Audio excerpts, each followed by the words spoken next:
काय मंडळी, खायचेत असे मूग? तर चला आज करूया आपण असे झटकेपट मूग. आणि यावर जो मी तडका दिलाय जिऱ्याचा, लसणाचा, त्यावर कांदा आणि सोबत आहे लिंबाची फोड आणि गरमागरम पोळी. हे कॉम्बिनेशन इतकं भन्नाट लागतं ना की मी तुम्हाला सांगू पण नाही शकत. ते तुम्हाला ट्राय करावं लागणार आहे. त्यासाठी आपण इथे घेतलेत मूग आणि हे मूग भिजवायची अजिबात काहीच गरज नाही आहे. न भिजवता आपल्याला ही भाजी तयार करायची आहे. जे अख्खे मूग आपण म्हणतो, अख्खे मूग अशी ही भाजी आहे की बाबा न भिजवता किंवा काही न करता 1 तास नाही, 2 तास नाही, रात्रभर नाही, काहीही गरज नाही आहे यांना भिजवण्याची. अशा प्रकारे ही भाजी आपल्याला तयार करायची. आता मी इथे मूग घेऊन घेतले, 2 जणांसाठी पुष्कळ झालेत. आणि एवढे हे स्वच्छ पुष्कळ होऊन जातात नाही का. 2-3 जण आरामात याच्यामध्ये खाऊ शकतात. कारण आपल्याला हे जास्त रश्श्याचे पण करायचे नाही आणि जास्त घट्ट पण करायचे नाही आहेत. आता ना हे मी स्वच्छ धुवून घेते आणि मग पुढची रेसिपी आपण पाहूया. हे स्वच्छ धुवून घेतलेत आणि कुकरमध्ये टाकायचे आहेत आपल्याला. आणि कुकरमध्ये पण डायरेक्ट फोडणी करायची नाही आहे. आपल्याला पहिले ते बॉईल कसे करायचे आहेत ना हे पाहून घ्या. स्वच्छ धुवून घेतलेत मूग आणि ते कुकरमध्ये आता शिजवायला ठेवायचे आहेत. याला ना भिजवायची वगैरे काही गरज पडत नाही. हे मूग ज्या पद्धतीने आपण करतो ना तर याला भिजवायची गरज नाही. आता याच्यामध्ये ना थोडंसं पाणी टाकून घेऊ. आता पाण्याचा अंदाजा आपल्याला माहिती असतो की किती पाणी लागणार आहे यांना शिजायला. त्या अंदाजाने तुम्ही पाणी टाकून घेऊ शकता. आता पहा मी इतकं पाणी टाकून घेतलं याच्यामध्ये, म्हणजे शिजतील एवढं. खूप पाणी राहणार नाही आणि खूप सुकणार पण नाही, एवढं आपल्याला पाणी याच्यामध्ये टाकायची आहे. म्हणजे पाणी आपल्याला याच्यामध्ये टाकायचं आहे बस. आपण याच्यामध्ये टाकून घेणार आहे स्वच्छ धुतलेले टमाटर. टमाटर वगैरे स्वच्छ धुवून घ्यायचे.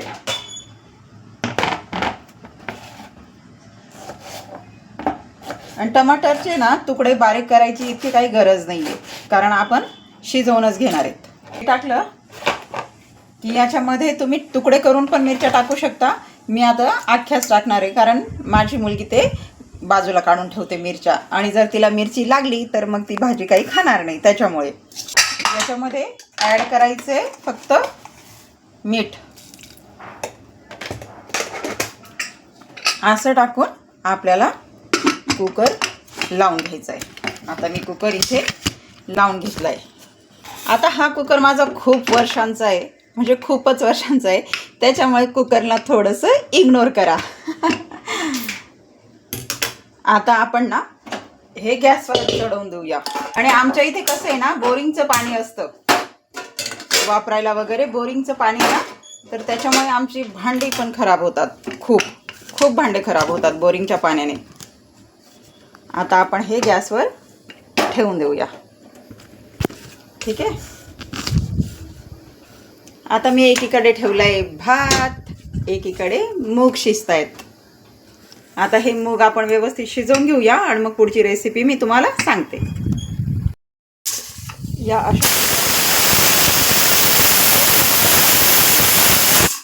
अशा प्रकारे आहेत ना 5-6 शिट्ट्या, किंवा जर तुमचे मूग तुम्हाला माहिती आहे आपले मूग, आता काही मूग कसे असतात लवकर शिजतात, काही उशिरा शिजतात, तर त्यानुसार शिट्ट्या करून घ्या. आता इथे ना मी जवळजवळ 5-6 शिट्ट्या करून घेईल.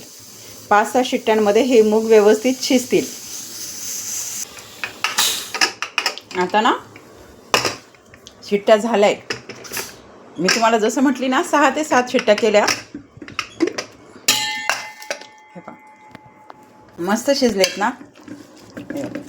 काही गरज पडत नाही यांना जास्त शिजवायची. आता हे मऊ पण होते, म्हणजे आपले जे गावठे असतात ना त्याच्यासारखे हे मूग आहेत. आता जे देशावरी असतात ना तर त्याला मला असं वाटतं वेळ लागत असेल, पण हे गावठी जर असते ना का लवकर होऊन जातात. म्हणजे 5-6 शिट्ट्या खूप झाल्या याला. आता याला ना फक्त आपल्याला थोडासा रवी मारून घ्यायचा आहे. रवी मारायचा थोडासा. आणि आपण याच्यामध्ये काय मिरची, टमाटर आणि मीठ असं ऑलरेडीच टाकून घेतलं आहे आपण, नाही का. आता आपण काय करायचं, याला रवी स्वच्छ धुवून घेतला आहे. रवी स्वच्छ धुवून घेतला आहे आणि मग आपण याला रवी मारून घ्यायचा आहे थोडासा.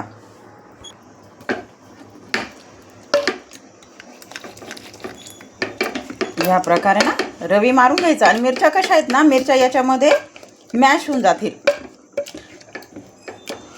आता मी अख्ख्या का बरं टाकल्या, तर मुलीला जर मिरची लागली ना तर ती पुढे खाणार नाही ना, त्याच्यामुळे मी अख्ख्या टाकल्या होत्या. जर तुकडा दिसला तर मग आपण तो काढू शकतो. जर तसं मला मिरची आवडते, त्याच्यामुळे मी एकटी जर राहिली किंवा मला एकटीला खायची आहे तर मी पूर्ण टाकते. म्हणजे मी छोटा बारीक करून टाकते, मी खाऊ शकते त्या असं.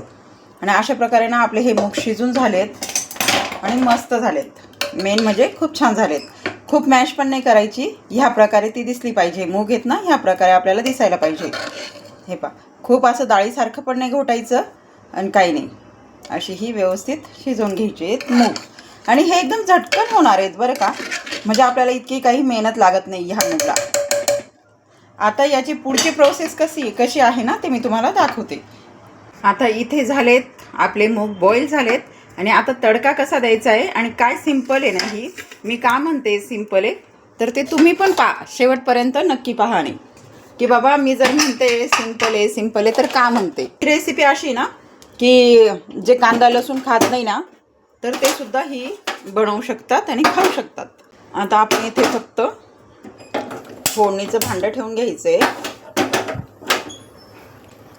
आता फोडणीचं भांडं ठेवल्यानंतर जर तुम्ही लसूण खात नाही आहे ना तर लसूण टाकायची काहीही गरज नाही.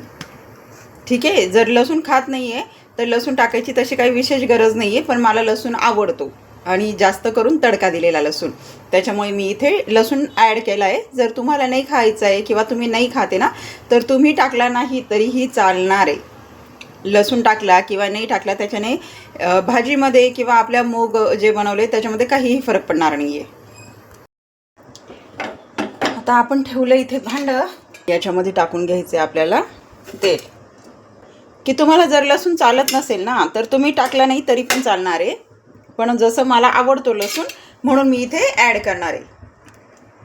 ते तुमच्यावर आहे, तुम्ही ॲड करणार आहात की नाही. आता आपण ना याच्यामध्ये टाकून घ्यायचा आहे मस्त असा बारीक कापलेला लसूण. आणि टाकायचं आहे आपल्याला इथे मस्त असं जिऱ्याचा आणि लसणाचा तडका खूप छान लागतो. एकदा ट्राय करा तुम्ही पण, खूप छान. आणि मस्त तडतडू द्यायचं इथे, नाही का, म्हणजे लगेच तेलात टाकलं आणि आपण काढून घेतलं असं करायचं नाही आहे. आता याच्यात ना थोडंसं आपल्याला लाल तिखट टाकून घ्यायचं आहे. आणि जर लाल तिखट तुम्हाला टाकायचं नसेल किंवा तिखट जास्त आवडत नाही तर याच्यामध्ये काहीही टाकायची गरज नाही. हे फक्त मला आवडतं म्हणून टाकणार आहे. हे ॲड मी याच्यासाठी करणार आहे. ओके. आणि हा आपला असा तडका तयार घ्यायचा आहे आपल्याला कुकरमध्ये. अशा प्रकारे हे मूग आहेत ना तयार झालेत आपले. आणि हे मूग इतके छान लागतात ना, मी प्रत्येक रेसिपी तुम्हाला अगदी सोपी सांगत असते आणि जी प्रत्येकाला जमेल ना अशी सांगत असते. त्याच्यामुळे तुम्ही नक्की ट्राय करत जा, कारण आपल्या भाज्या आहेत ना एकदम साध्या सिंपल असतात. आणि हा असं व्यवस्थित मिक्स करून घ्यायचं आहे. बस आपले मूग एकदम तयार आहेत. मस्त असे मूग तयार. आता आहे ना प्रत्येकाला जर आपल्याला वेगळा तडका करायचा आहे, समजा आता मी हे प्लेटमध्ये घेईल आणि मग तडका आहे ना प्रत्येकाच्या डिशमध्ये वाटीमध्ये सर्व करेल. आपण अशा पद्धतीने पण हे मूग करू शकतो आणि अशा पद्धतीने पण आपण सर्व करू शकतो. आता मी इथे जरी तडका दिला आहे ना तरी जर माझ्या मुलीला जर पाहिजे वरून तडका मसाल्याचा थोडासा दिसण्यासाठी तर आपण वरून पण तडका देऊ शकतो. अशा पद्धतीने हे आपले मूग तयार झाले आहेत.